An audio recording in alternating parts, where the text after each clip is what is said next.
어거스틴 아퀴나스 비교 연구 네 번째 강의 하도록 하겠습니다. 오늘 이 강의는 구원론에 대해서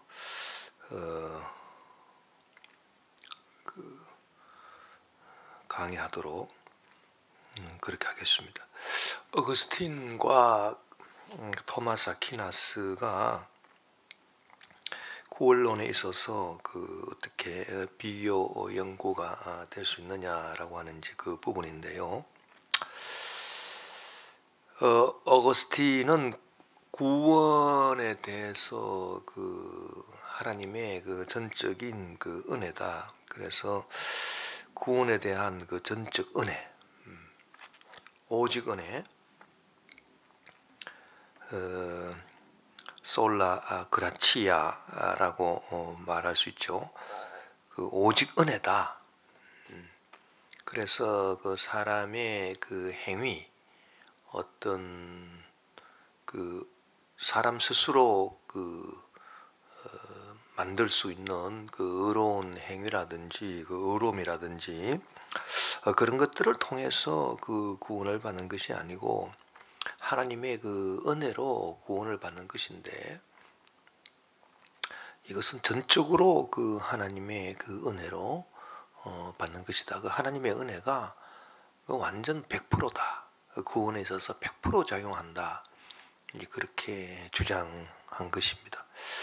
우리가 이 어거스틴이 구원에 있어서 하나님의 은혜를 주장하는데, 하나님의 은혜가 완전히 100% 역사한다 라고 주장한 것은 어거스틴에게 영향을 미쳤던 바울 사상이나 안 그러면 이전에 플라톤의 이데아 사상을 우리가 생각해 본다면 쉽게 이해할 수가 있는 것입니다. 플라톤의 이데아 사상이 우리가 이제 잘 알듯이 이데아의 세계와 현실 경험 세계는 이원론적으로 분리가 되어 있지요. 이원론적으로 분리가 되어 있다라고 하는 것은 이데아의 세계는 완벽한 세계, 곧 하나님이 거하시는 세계다 이렇게 볼 수 있고, 경험 세계는 우리 인간들이 살아가는 이 세계라 이렇게 볼 수 있는데, 이데아의 세계와 경험 세계가 완전히 분리되어 있어서 경험 세계에서 이데아의 세계로 절대 넘어갈 수가 없다라고 하는 이 부분, 그러니까 이것이 이와 같은 철학적인 사상이 구원론에 적용이 된다면 인간의 힘으로서는 절대로 하늘나라 갈 수 없다라고 하는 말과 일맥상통하는 것 아니겠습니까?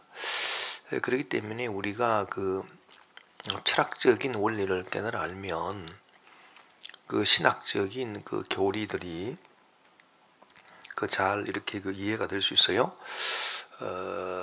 경험 세계는 불완전한 것이고 항상 변화무쌍한 것이고 완벽하지 않은 세계고, 반면에 이데아의 세계는 완벽하고, 이데아의 세계는 영원토록 변치 아니하고 영원한 진리의 세계다. 그래서 이데아의 세계와 경험 세계가 이렇게 이원론적으로 듀얼리즘, 이원론적으로 분리되어 있다 라고 하는 이 철학적인 사상, 이 플라톤의 사상이 결국 신학적으로 원용이 된다면 이 경험 세계를 살아가는 우리 사람이 어떻게 자기 힘으로 이데아의 세계, 하나님의 세계, 천국에 들어갈 수가 있겠는가라고 하는 이 신학적인 사고방식하고 바로 연결이 되겠지요. 어거스틴이 이제 고백록에서 말하고 있듯이 그 이데아의 세계로 올라갈 수 있는 방법은 오직 예수 그리스도의 십자가를 통해서 가능하다. 그렇게 말을 했습니다. 그렇기 때문에 그 예수 그리스도를 통한 하나님의 그 전적인 은혜, 예수 그리스도 십자가 보혈 공로를 통한 그 하나님의 전적인 그 하나님의 은혜로 그 사람은 죄 사함을 받고 용서를 받고 구원을 얻어서 천국으로 갈 수 있다라고 하는 그런 그 교리가 이 플라톤의 그 이데아론에서 원용되어서 얼마든지 나올 수 있는 것이다. 그렇게 우리는 쉽게 생각할 수가 있습니다. 하나님을 아는 것에 대해서는 이제 그 계시죠. 이다의 세계와 경험 세계가 분리되어 있기 때문에 그 하나님께서 그 이데아의 세계에서 이렇게 스스로 우리에게 알려주시지 아니하면 뭐 꿈이나 뭐 환상이나 뭐 말씀이나 이런 것을 통해서 하나님께서 우리에게 그 진리를 가르쳐 주시지 아니하면, 계시해 주지 아니하면 그 밑에서 경험 세계에서 감각이나 이성을 통해서 추론을 해서 추리를 하고 추론을 하고 이성적인 논리 전개를 통해서 하나님을 알 수는 없는 것이다. 하나님을 아는 신지식, 하나님을 아는 신지식은 오직 하나님께서 이데아의 세계에서 경험 세계를 살아가는 우리 인간들에게 계시, 꿈이나 그 요셉이 그 꿈을 통해서 그 애굽으로 피신하라는 하나님의 그 뜻을 알게 되었듯이 하나님의 뜻은 이렇게 그 위에서 계시를 통해서 그 알려지는 것이고 하나님에 대한 지식도 이 계시를 통해서 알려진다라고 하는 계시신학, 이것이 플라톤의 그 이데아 사상이 원용이 된 그 신학적인 그 신지식이다. 그렇게 우리가 얘기를 했었죠. 그 반면에 토마스 아퀴나스의 그 신학은 이제 그 이데아의 세계가 경험 세계 속에 들어와 있기 때문에, 진료 형상 이론으로 들어와 있기 때문에 경험 세계에서 올라갈 수 있다. 이데아의 세계로, 즉 우리 인간이 그 스스로 그 감각을 재료로 한 그 이성의 논리 작용, 추리 작용을 통해서 하나님을 알 수가 있다. 이데아의 세계를 알 수 있다. 이렇게 그 말하는 그런 그 자연신학, 내추럴 디알러지가 된다. 그렇게 우리가 공부를 했었고, 뭐 이와 같은 원리가 구원에 대해서도 그대로 적용이 됩니다. 그래서 그 어거스틴 입장에서는 하나님께서 그 전적으로 은혜를 통해서 예수 그리스도 십자가를 통한 그 은혜를 통해서 우리 인간은 구원을 받는 것이다 라고 하는 것이죠. 그것이 바로 어거스틴, 플라톤의 영향을 받은 어거스틴의 구원에 대한 교리고, 전적인 그 은혜다 라고 하는 것을, 하나님 전적 은혜로 가능하다 라고 하는 것을 말하고 있습니다. 이에 대해서 그 어거스틴과 이제 동시대를 살았고요. 그 펠라기우스라고 하는 그 유명한 수도사가 있었는데, 이 펠라기우스 360년에서 418년까지 살았던 이 펠라기우스는 오직 자유의지론을 말했습니다. 그래서 그 아담과 하와가 그 정죄당하고 그 에덴 낙원에서 쫓겨난 것은 자기들의 그 행위, 하나님의 말씀을 거역한, 그리고 그 선악과를 따서 먹는 그 죄의 행위를 그 아담과 하와가 범했기 때문에 그렇게 그 에덴 낙원에서 쫓겨나가고 그리고 멸망당하게 된 것이다. 그래서 그 사람들이 구원을 받는 것은 전적으로 그 자기의 그 자유의지적인 행위에 달려 있다. 그래서 이 펠라기우스의 구원론은 어거스틴과 정반대죠. 그래서 그 인간의 자유의지가 인간의 그 자유의지의 행위가 100%다. 어거스틴은 전적으로 하나님 은혜다. 그런데 펠라기우스는 전적으로 인간의 자유의지에 따른 행위다. 그래서 그 행위를 자기가 하나님 말씀대로 잘하면 구원을 받는 것이고, 행위를 잘하지 못하면 구원을 받을 수 없는 것이다. 이게 이제 펠라기우스의 자유의지론입니다. 전적으로 자유의지에 의한 구원론이다. 이제 그렇게 볼 수 있겠습니다. 자, 우리가 어거스틴의 이 전적 은혜 교리를 따른다면 그 아담과 그 하와의 그 죄가 계속해서 이 경험 세계에서 그 후손들에게 이렇게 연결이 된다라고 하는 그 원죄론을 우리가 말할 수 있겠죠. 그러나 이 펠라기우스 입장에서는 원죄론이 인정이 안 되지 않겠습니까?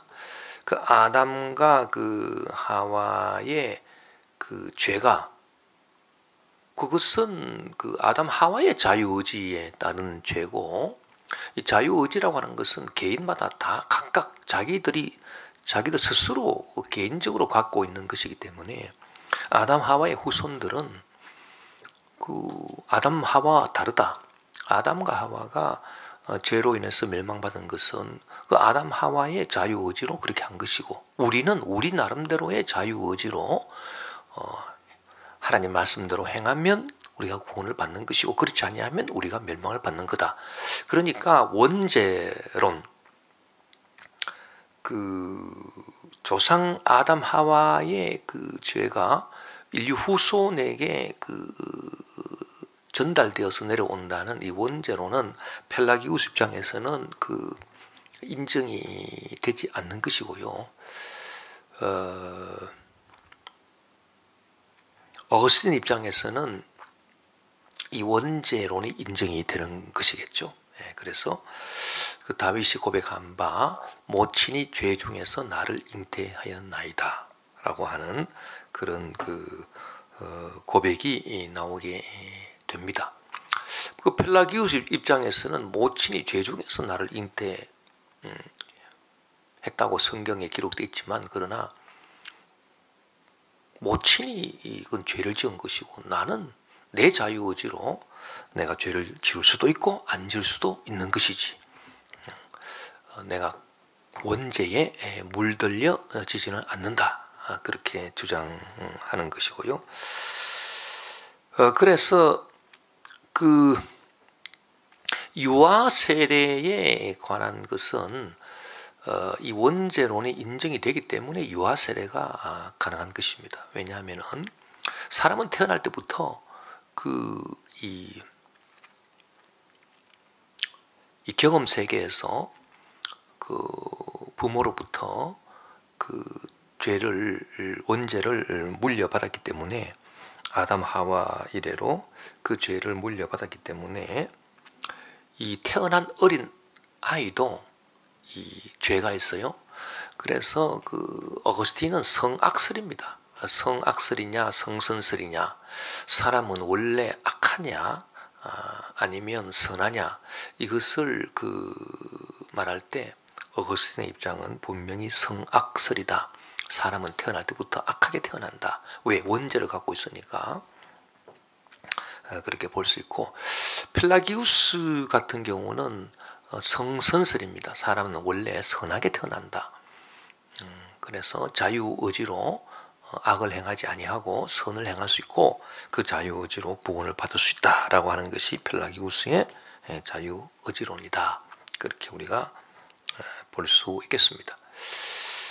그 어거스틴이 그 성악설, 그 사람은 태어날 때부터 악하게 태어난다라고. 그래서 갓난 어린 아이도 그 죄가 있다라고 하는 것을 그 고백록에서 그 나름대로 증명을 하고 있어요. 그건 뭐냐면은 태어나서 얼마 되지 아니해서 눈을 잘 뜨지 못하는 그런 그 갓난 아기도 어머니의 젖을 빨다가 그 다른 아기가 그 어머니의 젖을 빨려고 하면은 그 자기도 모르는 사이에 그 다른 아기를 핥히려고 한다. 이것이 바로 그 인간이 태어날 때부터 악하게 태어났다는 증거가 아니겠느냐, 그렇게 주장하고 있습니다.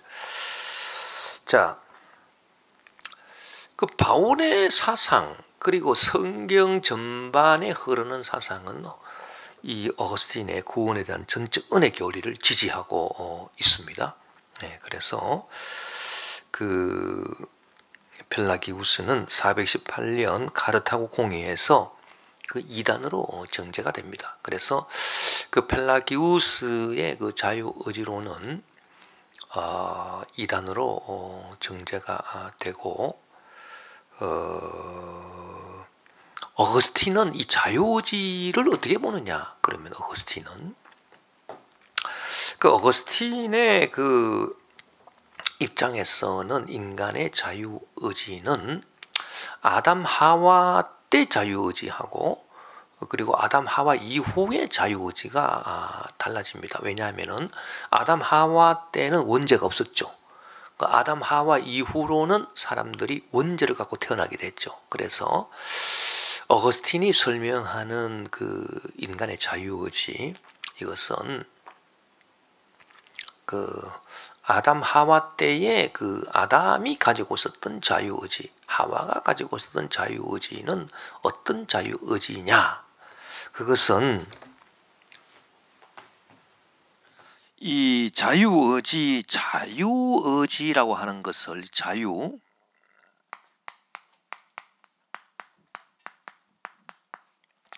이 자유의지라고 하는 것을 우리가 어떻게 이해를 해야 근본적으로 철학적으로 이해를 할 수 있느냐 하면, 이 자유의지는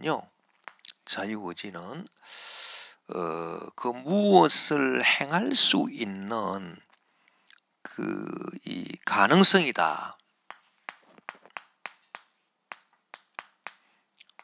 가능성, 그 무엇이 될 수 있는 존재의 가능성이 아니고요, 행위의 가능성입니다. 행위, 어떤 무엇을 할 수 있는 행위의 가능성. 이 행위의 가능성이 자유의지란 얘기예요. 내가 이런 행위를 할 수 있다 그러면 그 자유의지가 있는 거죠. 그래서 어거스틴도 자유의지를 인정을 했습니다. 왜? 사람은 이 행위의 가능성이 있잖아요. 예를 들어서 오늘 오후에 내가 공부를 하러 집에 있을 것이냐, 날씨가 좋은데 뭐 산책을 나갈 것인가, 어느 행위를 할 것인가, 둘 다 가능성이 있죠. 집에 앉아서 공부할 수도 있고 밖에 나서 산책을 할 수도 있고. 그래서 이런 행위의 가능성을 말하는데 그것을 자유의지라고 합니다. 자유의지. 그래서 라틴어로 말하면 포세, 이 가능성이에요. 가능성. 영어로 possibility, 포세, 가능성. 이것이 자유의지다. 아담과 그 하와의 그 자유의지는 이제 죄를 범하기 전에 아담과 하와의 자유의지는 이 두 가지 가능성이 있었다, 이렇게 봅니다. 포세, 페카레. 페카레라고 하는 말은 이제 그 죄를 범하다라고 하는 라틴어죠. 그래서 죄를 범할 가능성, 죄를 범할 가능성, 죄 짓다, 죄 지을 가능성을 말하는 거죠. 이 죄 지을 가능성이 있고요. 또 어떤 가능성이 있냐면은 포세 농 페카레, 이 죄를 짓지 아니할 가능성입니다. 죄 짓지 아니할 가능성. 어거스틴이 그 설명한 그 인간의 자유의지는 이와 같습니다. 아담 하와 때는 이 두 가지 가능성이 있었다. 아담 하와는 죄 지을 가능성도 있었고 또 죄 짓지 아니할 가능성도 있었어요. 그런데 이 두 가지 가능성 중에서 결국은 이 죄 지을 가능성을 선택을 했습니다. 그래서 선악과를 따서 먹었죠. 예. 그렇다면은 아담 하와 이후로 이제 원죄를 갖고 태어나는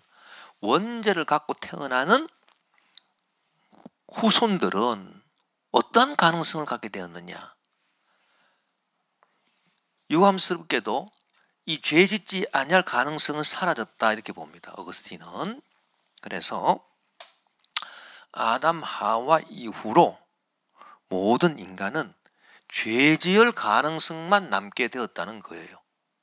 예, 그래서 이 사람은 무슨 일을 하든지 간에 죄 지을 가능성밖에 없어. 자, 이것이 이 어거스틴의 이 사상이 나중에 종교개혁자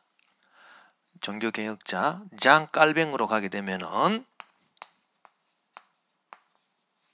칼빈 장 깔뱅으로 가게 되면은 무슨 교리를 낳게 되느냐 하면은 인간의 전적 타락입니다. Total depravity.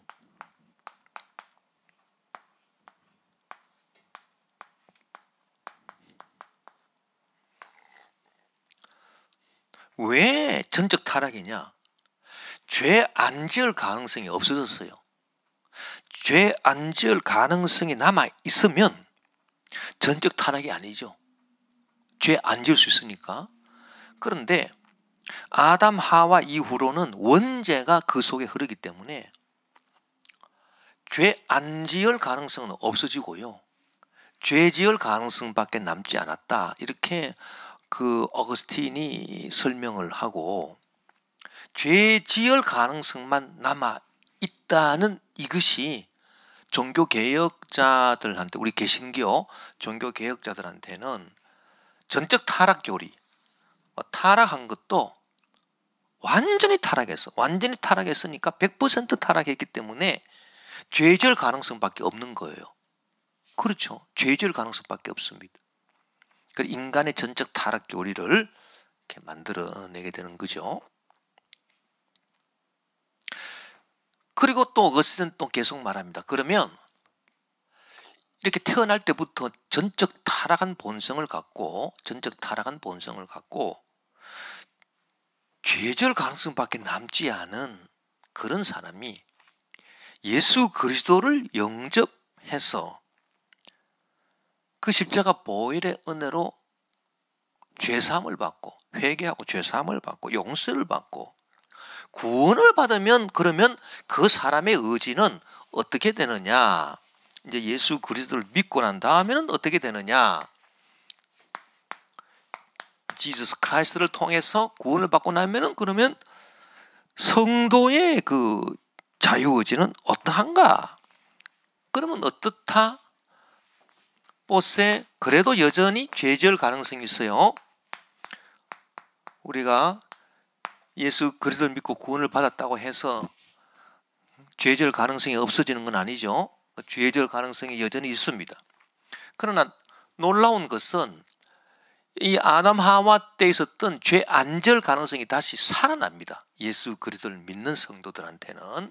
그래서 보세 농 빼까레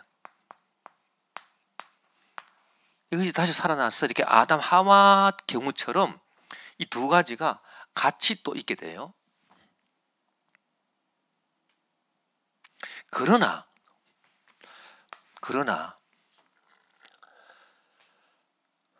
그야말로 그 완전한 그 성자, 이 사람은 죄를 절대 짓지 않는다.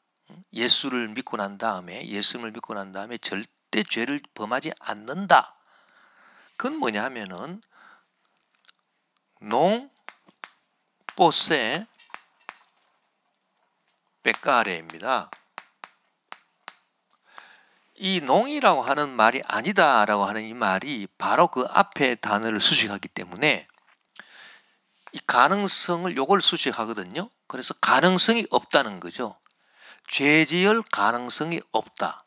이게 바로 완벽한 거 아니겠습니까? 이 사람은 아주 성인이에요. 예수 그리스도와 같은 분이죠.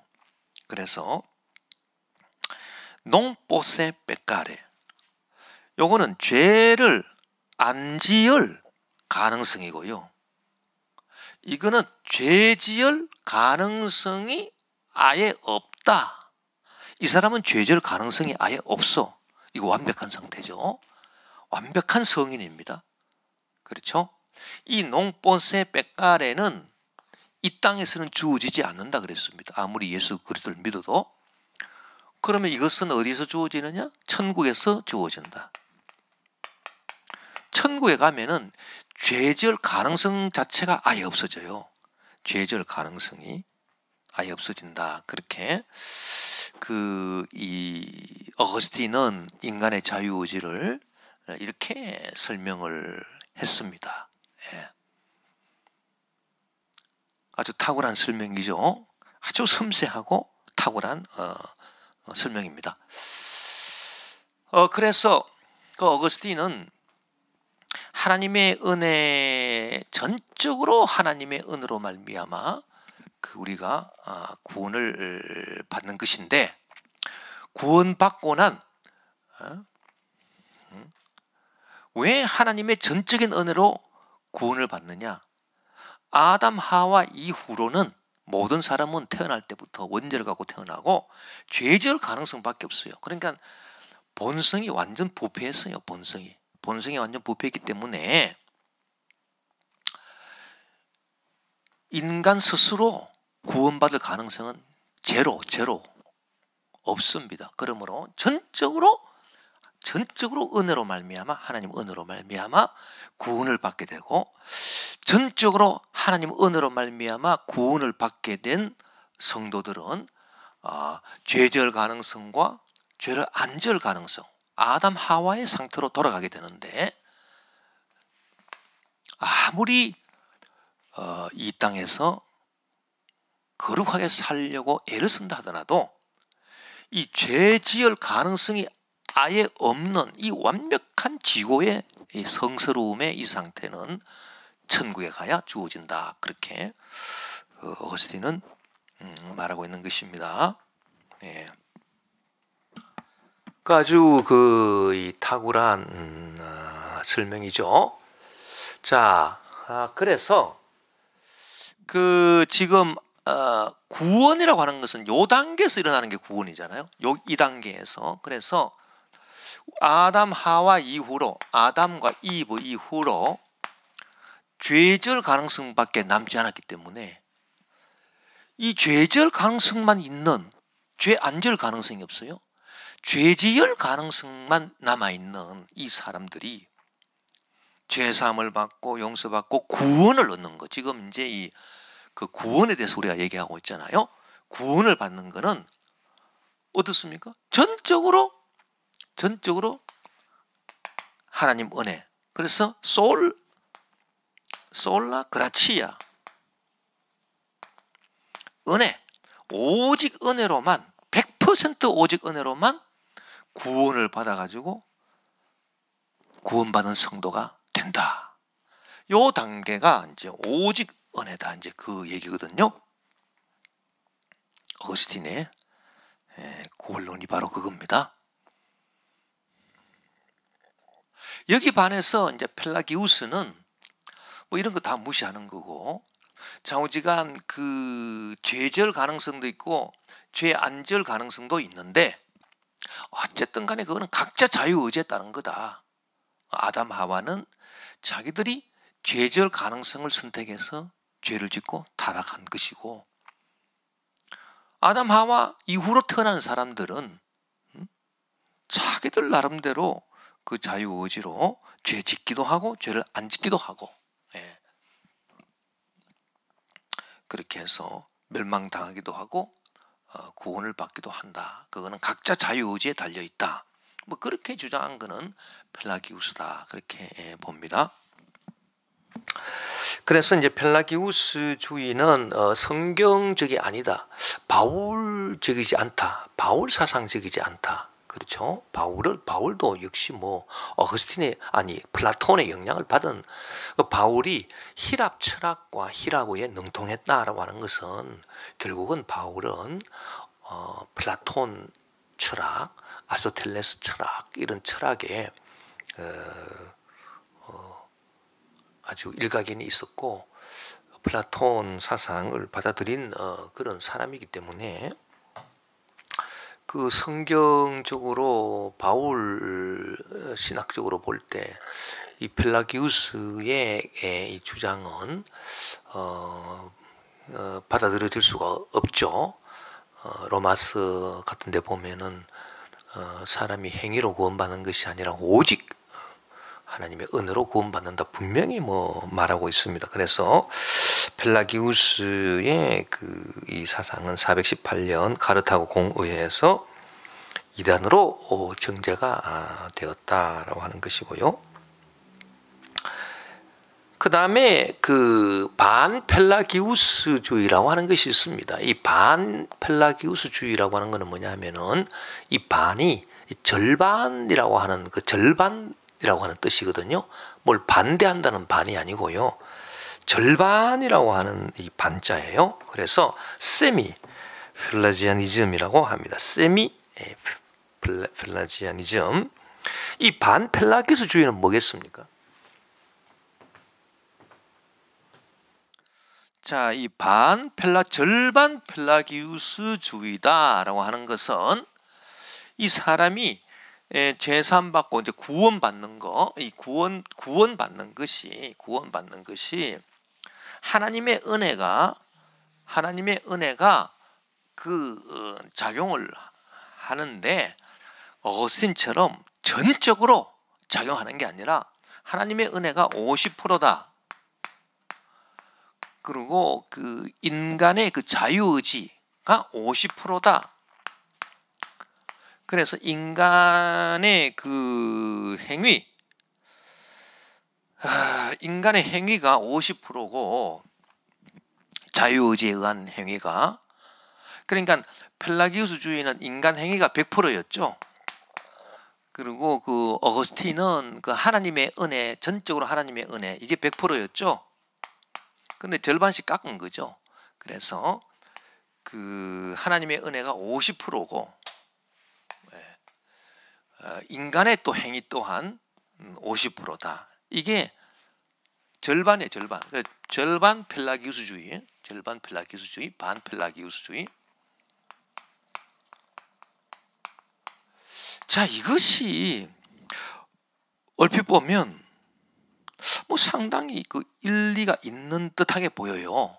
그래서 뭐 성경에도 보면은 뭐 믿음만을 강조하는 것이 아니라 뭐 행위를 강조하는 것 같기도 하고, 그렇죠? 그래서 인간 행위도 한 50% 정도 들어가 있지 않느냐? 오직 은혜가 아니라 은혜가 50%다. 이것이 이제 절반 펠라기우스주의인데, 이 절반 펠라기우스주의도 성경적이 아닙니다. 절대 성경적이 아니에요. 하나님의 그 구원에 대해서 하나님의 은혜가 전적으로 하나님의 은혜가 이제 100%인 것이지, 그 구원에 대한 그 인간 행위가 기여하는 것은 하나도 없습니다. 절대로 없습니다. 우리가 그 잘 알다시피 예수 그리스도 십자가 달리실 때 그 강도한 사람, 그 사람은 뭐 행위 하나도 없어요. 오직 믿음으로 하나님의 은혜에 대한 오직 믿음으로 그 사람이 그 평생 강도들이 했지만 오직 믿음으로 구원받은 것이지, 뭐 그 사람이 뭐 행위가 50%가 들어간 게 뭐가 있겠습니까? 없습니다. 그리고 이 절반 이 펠라기우스 주의에서 자꾸 이렇게 행위를 인간의 자유의지에 의한 행위를 얘기하는데요. 우리가 그 야고보서 같은 데도 보면은 행위 없는 믿음은 죽은 믿음이다. 뭐 이런 말씀이 있죠. 그럴 때 사람들이 행위를 자꾸 혼동을 해요. 혼동을 해서 인간이 자기 스스로 의로움을 나타낼 수 있는 이 펠라기우스적인 인간 스스로 의로움을 나타낼 수 있는 그 행위, 이것이 없는 믿음은 죽은 믿음이다. 이렇게 그 야고보서의 말씀을 잘못 해석합니다. 근데 이 야고보서에서 말하는 행위 없는 믿음은 죽은 믿음이다라고 할 때 그 야고보서에서 예를 들어 놨죠. 예를 들어 놓으면 어떤 예를 들었냐면은 그 기생 라합의 경우를 예를 들었습니다. 라합이 정탐꾼을 영접한 행위, 그렇죠? 그리고 그 뭡니까? 뭐 아브라함이 이삭을 바친 행위, 그런 행위를 말하는 거예요. 예. 자, 이런 행위는 인간의 의로 인한 행위가 아닙니다. 라합이 정탐꾼을 영접한 행위가 그게 라합의 무슨 자유의지적인 올바른 행위, 의로운 행위를 말하는 겁니까? 아닙니다. 그것은 믿음에 따른 행위였거든요. 라합의 행위는. 즉 다시 말하면 하나님께서 애굽을 멸하시고 애굽에서 그 이스라엘 백성을 끄집어내신 위대하신 하나님이다. 라고 하는, 예? 위대하신 하나님이다라고 하는 그 믿음을 갖고 있었기 때문에 이 하나님의 이 나라, 하나님의 그 다스리시는 이스라엘, 하나님이 택하신 이스라엘의 정탐꾼을 잘 돌봐줘야 되겠구나. 이 사람들을 잘 숨겨주어야 되겠다라고 하는 행위죠. 라합의 행위가. 그러니까 믿음에 따른 행위라는 겁니다. 믿음에 따른 행위를 무슨 인간의 의를 나타내는 행위하고 혼동하면 안 돼요. 그 성경에서 그 구원에 대한 그 성경에서 말하는 구원은요, 인간의 행위, 인간 스스로가 내가 이런 의로운 행위를 했기 때문에 구원받을 수 있겠습니다라고 하는 건 하나도 없습니다. 그건 제로입니다. 제로. 그 라합 같은 경우가 바로 그거죠. 인간 행위는 제로. 그럼 뭐냐? 믿음에 따른 행위라는 거예요. 믿음에 따른 행위가 없으면 그 믿음은 죽은 믿음이다. 이제 이 말씀이지. 그 조영기 원로 목사님이 1981년인가 설교하신 거 보니까 소경거지 바디메오가 예수님을 믿었잖아요. 예수님께서 자기 병을 고쳐주실 것이다. 눈을 뜨게 해주실 것이다. 믿었기 때문에 그 소경의 겉옷을 그 소경한테는 굉장히 귀한 거죠. 가장 중요한 그 소경의 겉옷을 벗어 던져버리는 행위, 그걸 말합니다. 그런 행위는 믿음에 따른 행위지 뭐 겉옷을 벗어 던져버린 게 뭐 어려운 행위입니까? 그게 자기가 뭐 자기 스스로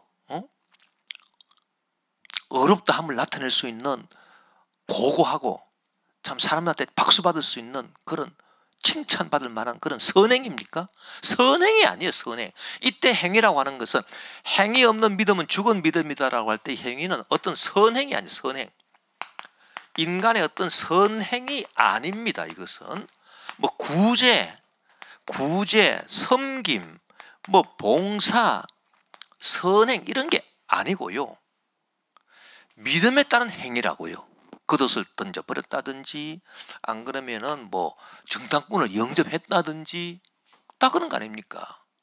그 예를 들어서 비가 안 와가지고 어느 지방에서 성도들이 모여서 기도를 했는데 기도하고 나니까 비가 왔다.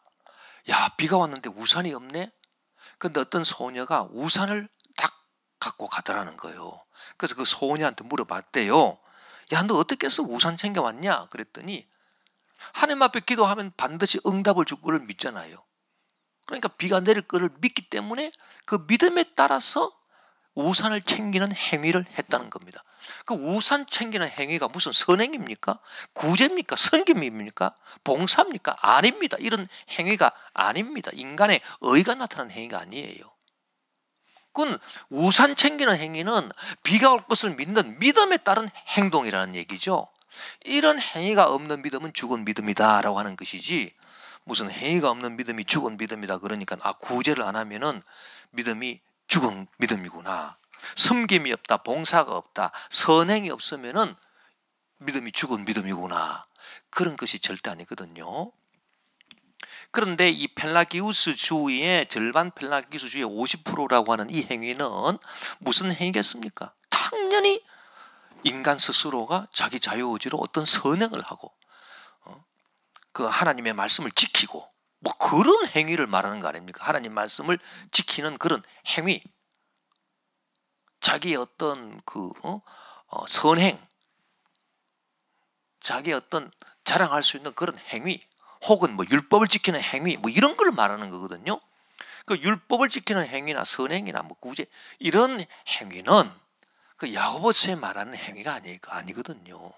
물론 그 야고보서에서 구제하라 뭐 하는 말씀은 있습니다. 그러나 구원에 대해서 행위 없는 믿음은 죽은 것이다 라고 할 때, 그 행위는, 구원에 대해서는요, 이 행위가 믿음에 따른 행위다.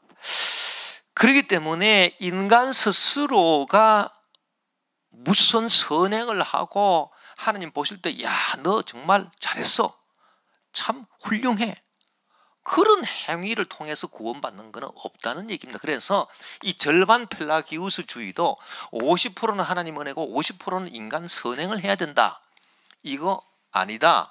이 절반 펠라기우스주의도 결국은 제2차 오렌지 회의에서 이단으로 정제가 됩니다. 예.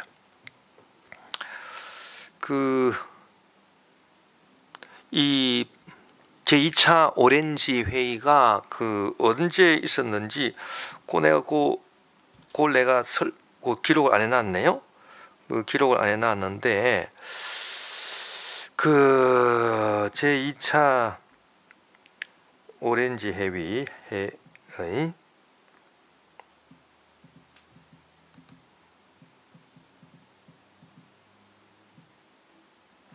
요 회의가요,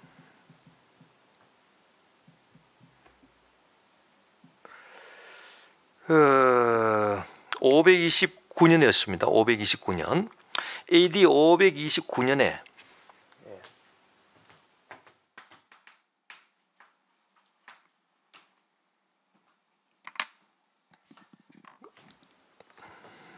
세컨드 시노드 오브 오렌지에서 제2차 오렌지 회의에서 이단으로 정제가 됐다라고 하는 것입니다. 예. 이거 두 개다. 418년 카르타고 공의에서 이단으로 정제된 펠라기우스주의하고 절반 펠라기우스주의 제2차 오렌지 회의 529년 여기서 그 이단으로 정제된 이 절반 펠라기우스주의, 이 모든 것이 교회 역사상 보면은 이 가톨릭 교회 시대였기 때문에 그 가톨릭 교회 하에서 다 이단으로 정제가 된 거다, 이렇게 볼 수가 있습니다. 그래서 우리가 가톨릭에 대해서 가톨릭은 하나님의 은혜가 50%고 인간이 선행을 또 50% 해야 구원받는 거 아니냐, 뭐 그런 식으로 이제 오해하는 경우가 있어요. 예, 그런 오해하는 경우는 그건 신학적으로 정확하게 몰라서 그렇습니다.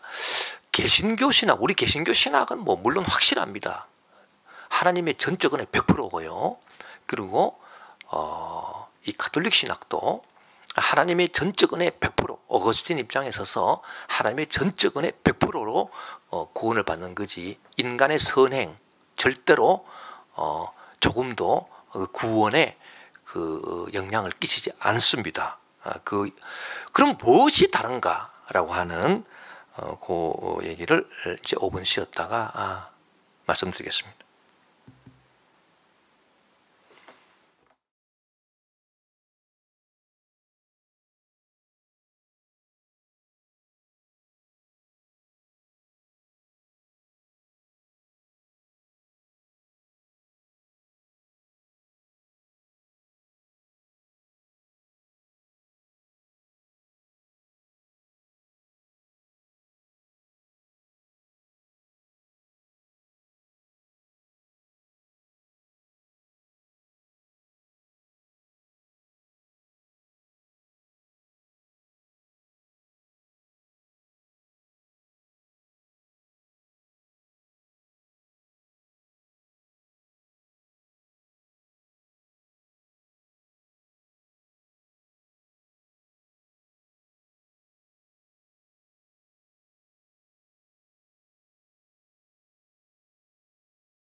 계속해서 강의를 하도록 하겠습니다.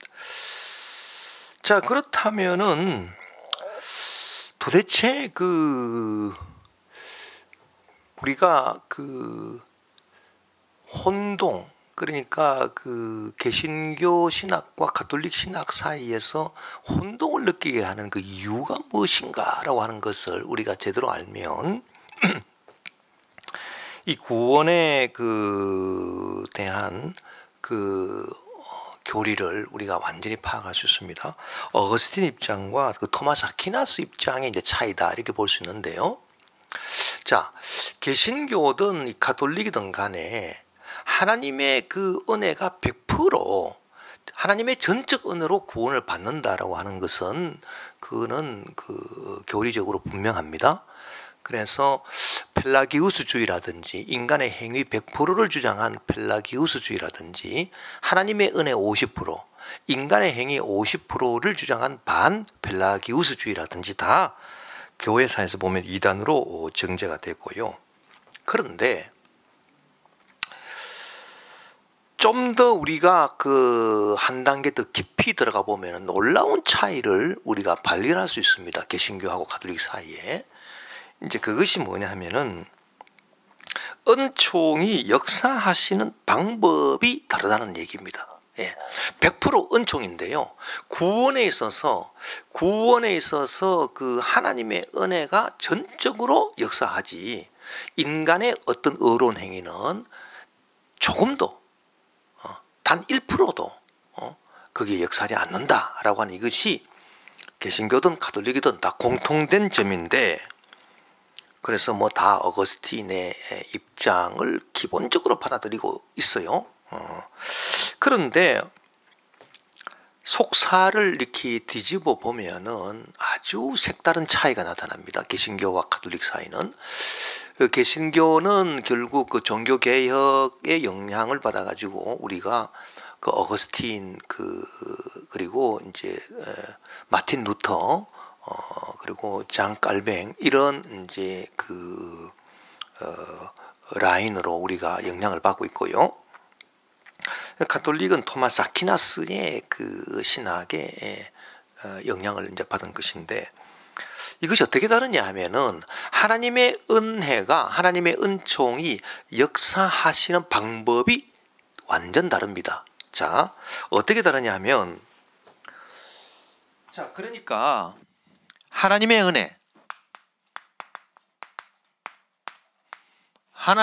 은혜, 이게 100%예요. 그라치아, 이 은혜로 구원받는 거지, 인간의 의로운 행위, 인간의 의로운 행위, 이것은 전혀 없다. 이 펠라기우스주의적인 요소는 전혀 없다. 인간의 의로운 행위가 뭐 100% 물론 안 되는 거고, 인간의 의로운 행위가 50% 들어간다, 그것도 안 됩니다. 오직 하나님의 은혜예요. 오직 하나님의 은혜예요. 그래서 다 하나님의 은혜예요. 개신교든 가톨릭이든 다 하나님의 은혜예요. 구원받는 거는. 그런데 여기서 이 하나님의 은혜가 역사하는 통로가 달라요. 통로가. 우리 개신교는 그것을 쉽게 말해서 우리 바뀌다 이렇게 얘기합니다. 엑스트라노스라고 합니다. 엑스트라노스.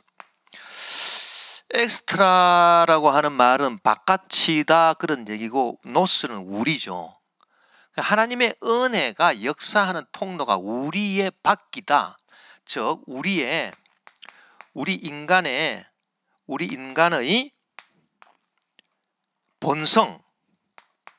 본성을 말합니다. 본성 밖에서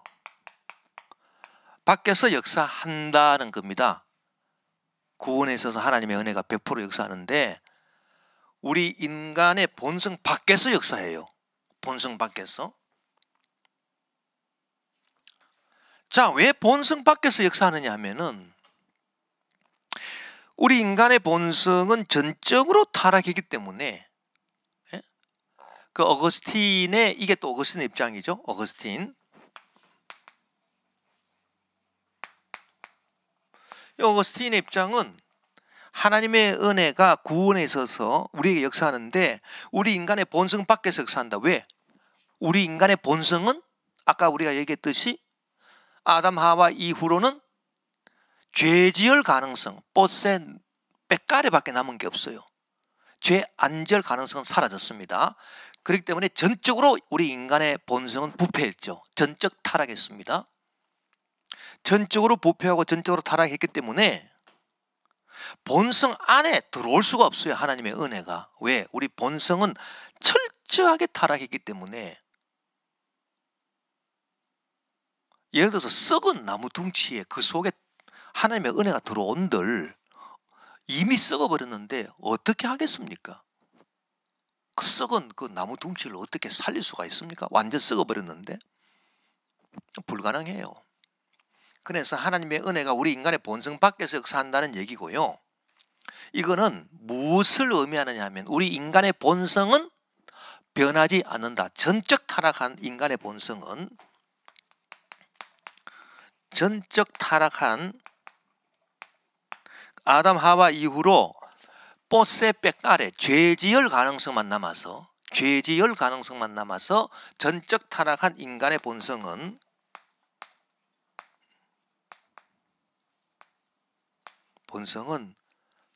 절대 새롭게 될 수 없다. 이 본성이 새롭게 될 수 없어요. 절대로 새롭게 될 수 없어요. 절대 새롭게 될 수 없다. 그러니까 하나님의 은혜가 우리 인간의 본성 밖에서 역사한다. 자, 이 하나님의 은혜가 인간의 본성 밖에서 역사한다? 그 말이 뭡니까? 인간의 본성은 변하지 않는다고요. 전적 타락하고 전적으로 썩은 채로 그대로 있다는 얘기고, 하나님의 은혜가 우리 인간의 본성 밖에서 우리를 강제로, 여기 보면은 본성 바깥이다라고 하는 것은 밖에서 우리를 끌고 가기 때문에 어떤 강제성이 있어요. 강제성. 그래서 이것이 마틴 루터 종교개혁자 마틴 루터 신학에서는 노예 의지로 나옵니다. 노예 의지. 이 노예는 자기가 의지가 있긴 있어요. 노예가 의지 없습니까? 의지가 있어요. 노예가 무슨 일을 하려고 하죠. 노예도 무슨 일을 하려고 합니다. 노예가 의지가 있긴 있어요. 그러나 노예 의지야, 노예 의지. 그러니까 주인에 의해서 끌려다니는 의지, 어떤 이 강제성을 말하는 겁니다. 그러니까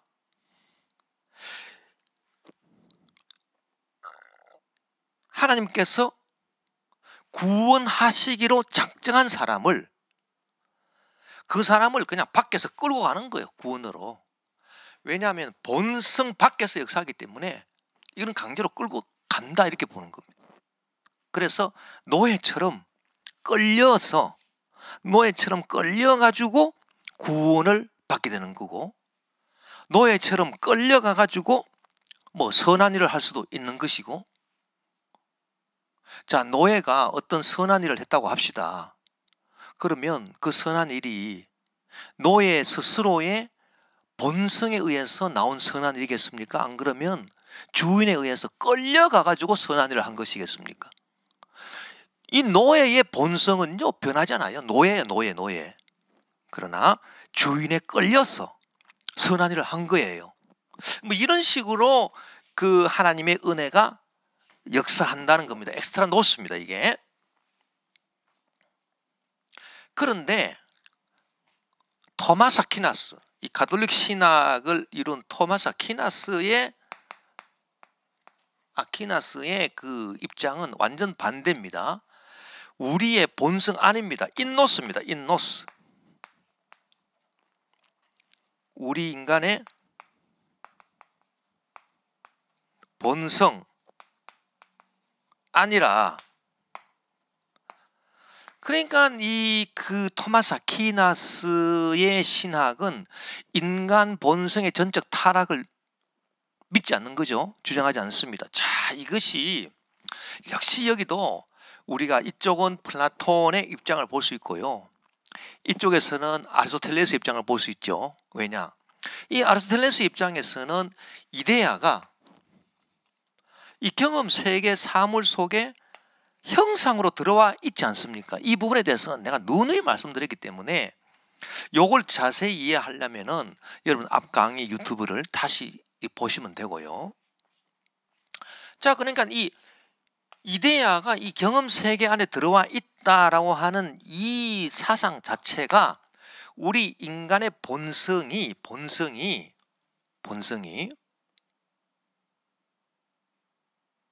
철저하게 타락하지 않았다. 이제 그걸 말해주는 거예요. 그래서 어거스틴의 교리를 따라서 우리 개신교도 원죄를 인정하고 가톨릭도 원죄를 인정합니다. 그래서 원죄를 인정하기 때문에 무엇이 생겼습니까? 유아 세례가 생겨. 유아 세례. 그 유아 세례는 왜 주는 겁니까? 갓난 애가 왜 세례를 받습니까? 얘가요, 태어날 때부터 악해. 원죄를 갖고 태어났어. 그러니까 얘를 세례를 주어가지고 죄를 씻어줘야 돼요. 그래서 어거스틴의 교리를 따라서 개신교도 장로교, 감리교 어떤 종교 개혁에 이제 직접적으로 이제 닿는 그런 교파들은 유아 세례를 주지 않습니까? 예. 가톨릭도 유아 세례가 있거든요. 왜? 원죄를 타고 태어나니까. 그러나 같이 원죄를 인정한다 하더라도 이 어거스틴의 입장은 플라톤 사상에 서서 이 이데아가 경험 세계하고 완전 단절되어 있기 때문에 이데아의 형상이 경험 속에 들어와 있지 않습니다. 즉 다시 말하면 이 경험 세계에서 우리 인간의 본성은 전적으로 타락한 거다. 그래서 이 이데아 세계와 분리되어 있다. 그래서 하나님의 은총이 여기 들어와가지고 역사하는 게 아니에요. 우리 인간 본성 속에 이 경험 세계 속에 우리 인간 본성 속에 하나님의 은총이 여기 들어와서 역사하는 게 아니라 본성 밖에서 우리를 끌고 갈 뿐이다. 그 얘기죠. 그러나 같이 원죄를 인정을 하고 이 개신교 정통교단이나 가톨릭이나 같이 원죄를 인정하고 같이 유아세를 주는데 이 토마스 아퀴나스 입장에서는 결국 아리스토텔레스의 영향이 지대하기 때문에 아리스토텔레스의 이데아가 이 경험 세계 속에 들어와 있잖아요. 그러니까 이 본성이 철저하게 타락한 게 아니에요. 원죄가 있다 하더라도 철저하게 타락한 것이 아니고 이 본성 안에 무슨 가능성이 있다 이렇게 보는 겁니다. 예. 그래서 하나님의 그 은혜가 이 본성 속에 들어와서 역사한다. 그럼 어떻게 됩니까? 본성 속에 들어와서 본성을 변화시킨다는 거죠. 본성을 변화시켜요. 하나님의 은혜가. 자, 본성이 변화됐습니다. 예를 들어서 하나님의 은혜를 받아가지고 이 죄악의 성품이 변화가 된 거예요. 어렵게 돼요. 거룩하게 돼요. 그야말로 옛날에 그 망나니 같은 사람들이 이 본성이 바뀌어져 가지고 이제는 착한 사람이 돼요. 그 본성이 변화되면은 여기서 자연적으로 선한 행위가 나올 수 있겠죠. 선한 행위가 나올 수 있습니다. 그러니까 얼핏 보기에는 선한 행위가 있네.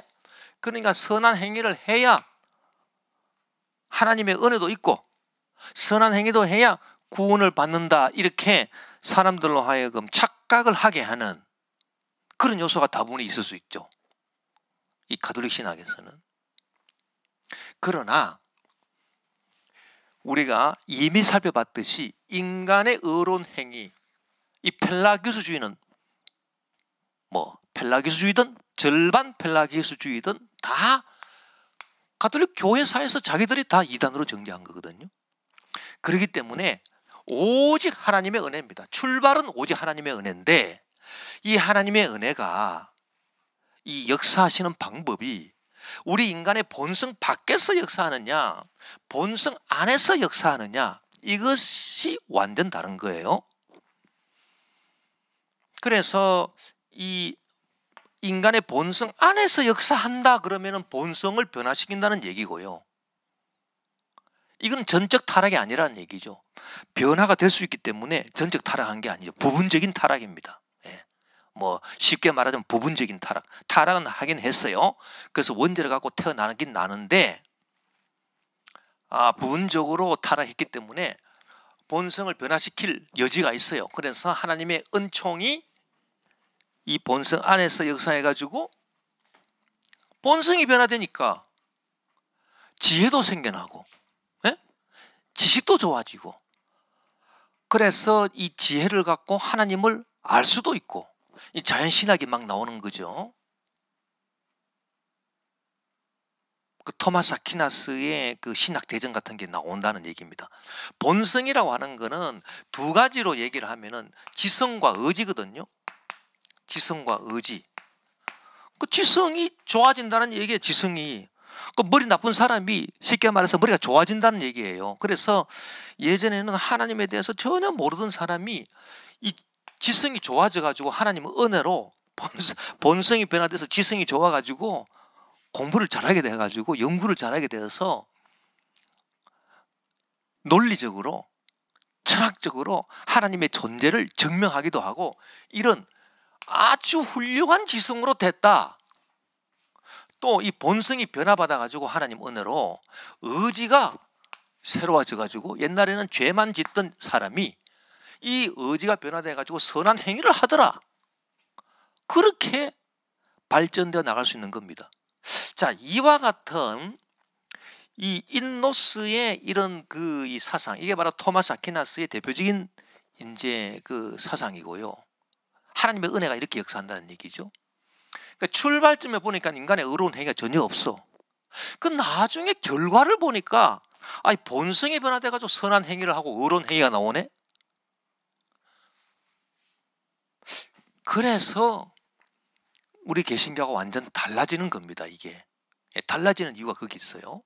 출발은 하나님의 은혜 100%인데 역사하시는 경로가, 여기는 우리 인간의 본성 바뀌고 여기는 우리 인간의 본성 아니다라고 하는 것입니다. 이쪽은. 그래서 결국 왜 본성 아니라고 바뀌었느냐? 이데아가, 형상이 진료 속에, 경험 세계 속에 들어와 있다는 이 아리스토텔레스의 진료 형상 이론이 여기까지 영향을 미치는 겁니다. 우리가 그 철학을 공부해야 될 이유가 여기 있어요. 철학을 공부해서 원리를 파악하면 이 원리는 모든 데 적용이 됩니다. 여기도 적용되고 저기도 적용되고, 그래서 이런 어려운 난문제들을 근본적으로 파악할 수 있게 해주는 거죠. 그래서 중요한 거다. 그 아리스토텔레스의 진료 형상 이론이 이런 데도 다 적용이 되기 때문에 결국은 인간의 본성 안에서 역사해서 본성을 변화시킨다? 꼭 우리가 무엇과 비슷하다고 생각합니까? 자, 이 종이라고 하는 이 경험적인 이 사물 속에 책이라고 하는 이데아가 들어가 있다. 가능성으로. 나중에 책이 된다. 아주 유사하죠. 그 논리하고. 그래서 본성이 변화돼 가지고 선한 행위를 할 수 있다. 여기는 그렇지 않다. 이데아의 세계와 경험 세계는 단절되어 있는 것이고, 이 경험 세계는 이데아의 세계와 단절됐기 때문에 사실 이게 죄악의 세계라 그러면 이 죄악의 세계는요, 선한 것이 전혀 없어요. 본성 자체가 선하지 않아. 부분적으로 타락한 것이 아니에요. 100% 완전 전적 타락했어요. 그래서 본성 안에서 하나님 은혜가 역사할 수가 없습니다. 본성 바깥에서 그냥 우리를 끌고 가는 거예요. 어떤 이 강제성, 노예 의지가 있는 거고, 여기는 본성이 변화되니까 자기 의지로 하니까 무슨 자유의지가 나타날 수 있겠죠. 자유의지. 이게 노예의지입니다. 이거는. 무슨 선한 일을 한다 그러면은 자기가 끌려가가지고 선한 일을 한 거예요. 성령에 끌려가지고. 자기 스스로 선한 거 할 수 없어요. 여기서는, 이쪽 입장에서는, 우리 개신교 정통 교리 입장에서는요, 인간은 죽었다 깨어나도 자기 의지로 선한 일을 할 수가 없습니다. 만약에 선한 일을 했다 그러면 그것은 하나님의 은혜에 의해서 성령에 끌려가지고 강제로 선한 일을 하게 된 겁니다. 강제로 의로운 일을 하게 된 거예요. 여기는 안 그렇잖아요. 여기는 하나님의 은혜가 본성 안에 들어와서 본성을 변화시키니까 지성도 좋아지고 의지도 새로워져 가지고 자기의 자유의지로 선한 행위를 한다는 얘기예요. 그러니까 결론을 보니까 여기에서 처음에 나왔던 펠라기우스 비슷한 부분이 이쪽에 보이는데 펠라기우스주의는 아니라는 겁니다. 무슨 말인지 이해가 되십니까? 결과적으로 이렇게 나타나게 되어서 하나님의 은혜도 있지만은 인간이 선한 행위도 해야 된다는 오해를 불러일으킬 수 있는 그런 구원론이 돼버렸다. 그리고 이렇게 양쪽에서 이건 완전 100% 서로 다른 거죠. 이쪽하고 이쪽은. 예. 우리가 이 본성이 변화될 수 있어서 지성이 변화되고 의지가 변화되어서 그 인간의 그 철학적인 그 지성으로 하나님의 존재를 증명하게 되는 그런 신학. 예? 내추럴 시알라지, 자연신학, 그리고 인간의 의지로 선한 일을 할 수 있다는 그런 어떤 수도사적인, 수도사들이 뭘 합니까? 이 본성을 하나님의 은혜로 자꾸 개발하는 거예요. 그래 자기 스스로 성인이 되고자 하는 겁니다. 그렇게 해서 선한 행위를 하고 의로운 행위를 해서 천국으로 갈 수 있다는 그런 그 신학 사상. 이것은 결국은 인간의 본성이 변화되어서 인간이 영화롭게 되는 걸 말합니다. 그래서 이걸 갖다가 영광의 신학이라고 그래요. 영광의 신학. 이쪽을.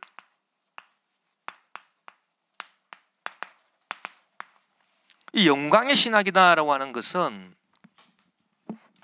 그 인간이 영화롭게 되는, 인간 본성이 변화받아서 하나님의 은혜로 변화받아가지고 결국 영광스럽게 되잖아요. 그래서 영광의 신학이다 이렇게 얘기하고,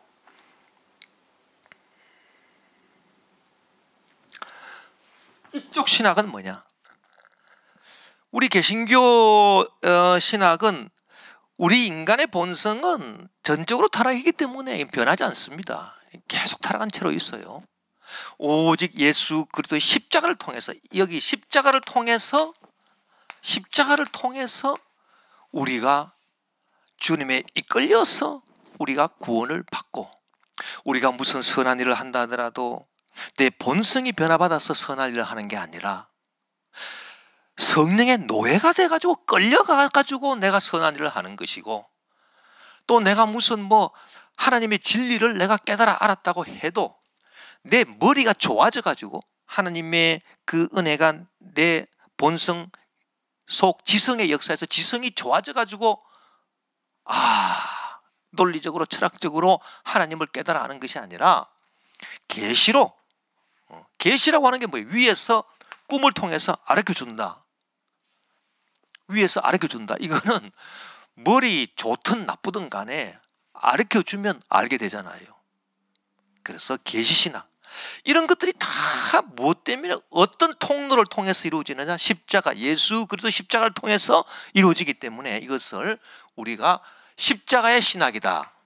십자가 신학. 여기는 십자가 신학이고요. 어떤 강제성, 어떤 노예 의지, 전적 타락, 이런 단어들이 여기에 어울리는 것이고, 여기는 영광의 신학, 지성의지, 본성의 변화, 자유의지, 선한 행위, 뭐 이런 것과 연결이 되는 거다라고 하는 얘기죠. 그러니까 결론적으로 보면은 이게 하나님의 은혜인데, 출발은 다 하나님의 은혜인데 결론이 이렇게 달라지네요. 그게 바로 그 어거스틴 신학과 토마스 아퀴나스의 차이점이다. 예, 그렇게 볼 수가 있고, 그리고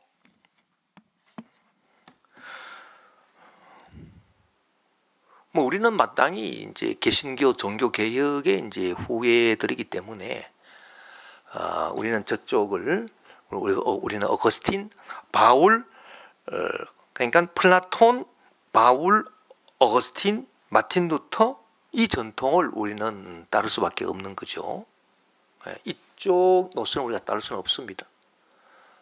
근데 제가 이렇게 그 목회를 하면서 느끼는 것도요, 이쪽이 아닌 것 같아.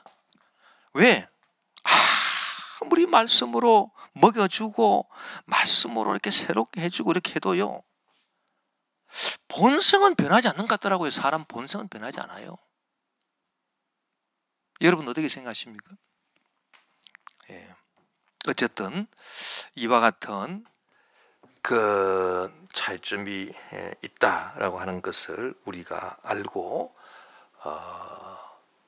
다 근본적으로 그 철학적 사상의 출발점에서 이렇게 차이가 있구나라고 하는 것을 알고,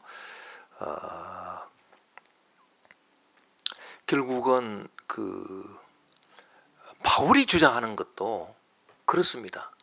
바울이 로마서 7장하고 로마서 8장에서의 그 엄청난 차이를 말하는데, 그건 자기 본성이 바뀌어서 그런 게 아니거든요. 그 로마서 7장에서 내 속에 선한 것이 없는 줄 내가 안다. 그게 바로 저 어거스틴 입장이거든요. 어거스틴 입장하고 같아요. 자, 8장에 그리스도 예수 안에 있는 자에게는 결코 정죄함이 없나니 이는 생명의 성령의 법이 죄와 사망의 법에서 늘 해방하였습니다. 자, 해방했다라고 하는 단어가 나오지 않습니까? 생명의 성령의 법이 죄와 사망의 법에서 늘 해방시켰다? 이건 뭐예요? 자기 의지로, 자유의지로 안 된다는 얘기지 않습니까? 이게 해방되었다. 밖에서 힘이 들어와 가지고 노예 해방시키듯이 해방시켰다는 얘기거든요. 저쪽이죠. 예. 그래서 확실히 바울 전통은, 바울 신학의 전통은 플라톤 사상을 이어받은 것이고, 또 그 어거스틴으로 연결되고 종교개혁자로 연결된다, 이렇게 볼 수 있고, 이것이 또 성경적이다, 그렇게 우리는 볼 수 있는 것입니다. 예. 오늘 강의는 이것으로 마치도록 하겠습니다.